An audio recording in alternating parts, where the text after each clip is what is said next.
है कि पहले लोग मकान अपने हिसाब से बनवाया करते थे, लेकिन आजकल सिटीज में फ्लैट्स वगैरह बन रहे हैं। कुछ लोग कहते हैं मंदिर रखना चाहिए, कुछ लोग कहते हैं नहीं रखना चाहिए, क्योंकि बिल्डर अपने हिसाब से फ्लैट्स बनाते हैं। तो इसमें आपकी क्या राय है? देखिए, ऐसा है, मैं तो पराशरी ज्योतिष या वैदिक ज्योतिष, लाल किताब में ऐसा हो सकता है, लेकिन पराशरी ज्योतिष या वैदिक ज्योतिष में ऐसा है कि एक देव स्थान या ब्रह्म स्थान या मंदिर आपके घर में जरूर होना चाहिए। उसमें बहुत सारी प्रतिमाएं रखने की या विग्रह रखने की, मूर्ति भी नहीं बोलना चाहिए, वो मूर्ति नहीं है। जब आप पूजा कर रहे हैं डेली तो उसमें प्राण शक्ति आ जाती है, तो वो विग्रह है, वो स्टैचू नहीं है, वो साक्षात देवता है वहां पर। तो मंदिर आपको जरूर रखना चाहिए, लेकिन मंदिर आपको तब रखना चाहिए जब आप नित्य पूजा कर सके।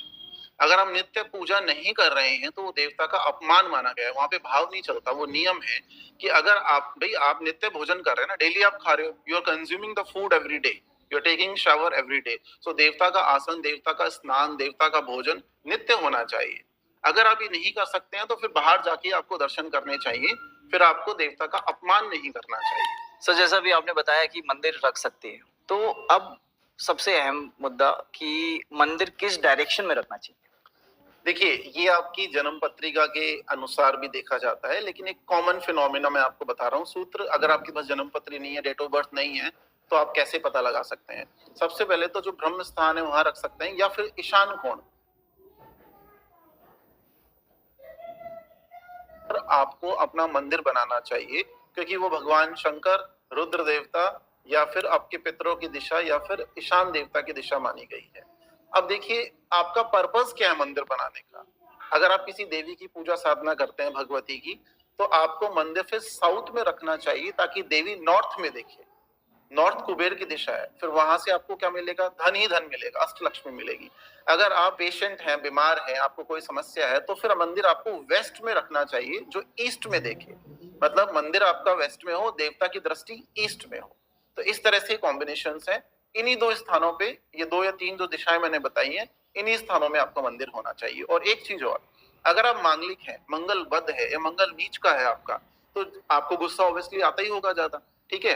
तो आपको क्या करना चाहिए, फिर जो मंदिर में आसन या कपड़ा आप बिछाएंगे वो रेड कलर का ना हो, या तो वो गोल्डन कलर का हो या फिर वो पीले कलर का होना चाहिए। ये बात आपको ध्यान रखनी पड़ेगी। सर, ये ऑन डिमांड क्वेश्चन है एक। लोगों को बहुत कंफ्यूजन रहता है कि मंदिर तो स्थापित करने के बाद लाइक उसमें स्टैचू रखना चाहिए, नहीं रखना चाहिए, या फोटो रखना चाहिए भगवान का, या फिर और शिवलिंग रखना चाहिए, नहीं रखना चाहिए? देखिए, ऐसा है, अगर आप नित्य पूजा कर सकते हैं तो मैंने आपको बताया मंदिर रखिए, ठीक है? और मंदिर में आपको पंच देवता मतलब 5 मूर्तियों से ज्यादा नहीं रखने चाहिए। और जैसे आपके घर के ओनर आपके फादर हैं, आपके दादाजी हैं, पिताजी जो भी, तो हर मंदिर का, घर में रखे गए हर मंदिर का एक प्रधान देवता होता है, जिससे आप याचना करते हैं, प्रार्थना करते हैं। जैसे कोई लड्डू गोपाल रखता है, कोई भगवती दुर्गा की फोटो रखता है, कोई बगलामुखी कालिका रखता है, ठीक है? ये सब आप रख सकते हैं, लेकिन 5 से ज्यादा आप मूर्तियां ना रखें तो ज्यादा अच्छा है, वास्तु दोष नहीं होता। शिवलिंग आप रख सकते हैं, लेकिन केवल नर्मदा नदी में मिलने वाले नर्मदेश्वर शिवलिंग या स्फटिक के शिवलिंग रख सकते हैं, जो शुक्र के लिए होते हैं, या पारद शिवलिंग आप रख सकते हैं, जो ग्रे कलर के आपने देखे होंगे जनरली होते हैं। लेकिन शिवलिंग की आकृति और साइज, ये जो हमारा अंगूठा है, ये अंगुष्ठ का जो आगे वाला भाग है 1-1.5 इंच का, इससे बड़ा नहीं होना चाहिए, ये आपको ध्यान रखना है। दूसरा, आप, कई लोग हमसे पूछते हैं कि मंदिर में हम जो दीपक जलाते हैं वो कौन से मेटल का होना चाहिए। अगर शुक्र आपका अच्छा है तो आप चांदी का दीपक रख सकते हैं, शुक्र खराब है तो चांदी का दीपक ना रखें। सबसे अच्छा आप मिट्टी का दीपक रखें, जो मिट्टी का दीपक आता है। अगर आपका बुध अच्छा है, सूर्य अच्छा है, मंगल अच्छा है, मांगलिक नहीं है आप, तो आप तांबे का या फिर पीतल का दीपक रख सकते हैं। अब कुछ लोगों के सवाल आते हैं कि बाती खड़ी लगाएं या फिर लंबी बाती लगाएं, तो इसका भी एक सिद्धांत है। पंच देवताओं की पूजा में, पंच देवता का मतलब भगवान सूर्य नारायण, विष्णु जी, शंकर जी, गणेश जी और माता दुर्गा, इसमें हम लंबी बाती लगाते हैं। लंबी मतलब खड़ी बाती लगाते हैं, जिसको फूल बाती बोलते हैं। और जो लंबी बाती होती है वो हम देवी साधना में लगाते हैं, जैसे 10 महाविद्याओं की साधना हो गई, भगवती की साधना हो गई, या अपने पितरों को अगर जब आप भोग लगा रहे हैं अमावस को, तो ये लगाई जाती है। सर, आपने शिवलिंग का साइज तो बताया, बाकी कुछ मूर्तियों का साइज भी कुछ होता है क्या, कि स्पेसिफिक कुछ की इतनी बड़ी ज्यादा मूर्ति नहीं होनी चाहिए या छोटी नहीं होनी चाहिए? देखिए, वास्तु के हिसाब से अगर आप स्टैचू जी, अष्ट धातु का, मैं स्टैचू बोल रहा हूँ, जबकि स्टैचू नहीं, विग्रह बोला जाना चाहिए उसको। 9 इंच से बड़ी मूर्ति नहीं होनी चाहिए, 9 इंच ये सबसे मैक्सिमम मूर्ति है। इससे बड़ी मूर्ति की अचल प्रतिष्ठा होती है, मतलब वो फिक्स हो जाती है एक जगह, उसको हिलाया नहीं जा सकता। तो सबसे बेटर है कि आप फोटो रखें। फोटो रखेंगे तो आपको प्रॉब्लम नहीं होगी, आपको उसमें ज्यादा नियम फॉलो नहीं करने पड़ेंगे। और जब आप नियमों में ज्यादा फंस जाते हैं तो आपका भाव खत्म हो जाएगा फिर पूजा का, तो उतना रिजल्ट आपको नहीं मिलेगा। तो आप यंत्र रख सकते हैं, फोटो रख सकते हैं, वो ज्यादा बेटर होगा आपके लिए। कुछ लोगों का कहना है कि हनुमान जी की मूर्ति प्रवेश पे रखनी चाहिए, कुछ लोग कहते हैं कि गणेश जी की मूर्ति प्रवेश पे रखनी चाहिए घर के।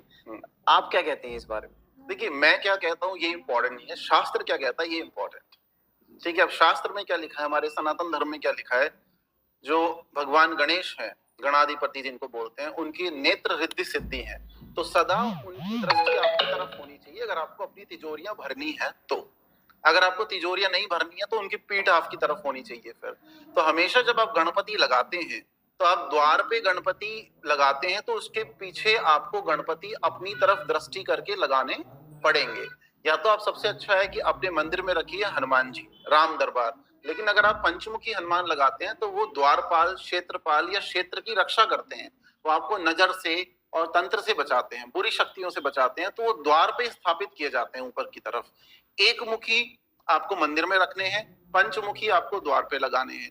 लेकिन अगर गणेश जी द्वार पे लगाने हैं तो वैसे के वैसे गणेश जी वास्तु को ठीक करने के लिए उस दीवार पे पीछे की तरफ आपको लगाना पड़ेगा, जो आपकी तरफ दृष्टि करते हो। ये तो है सत्य। तो इसी सत्य पे हमें चलना चाहिए ताकि पूजा का अच्छा रिजल्ट आपको मिले। Thank you so much sir, आप हमारे स्टूडियो आए और हमारे व्यूअर्स के आपने क्वेरीज का समाधान बताया। आपका भी सैम थैंक यू, आपने बहुत अच्छे सवाल पूछे हैं और उनसे मुझे लगता है दर्शकों को बहुत लाभ होगा, बेनिफिट होगा। Thank you so much. जी सर। नमस्कार।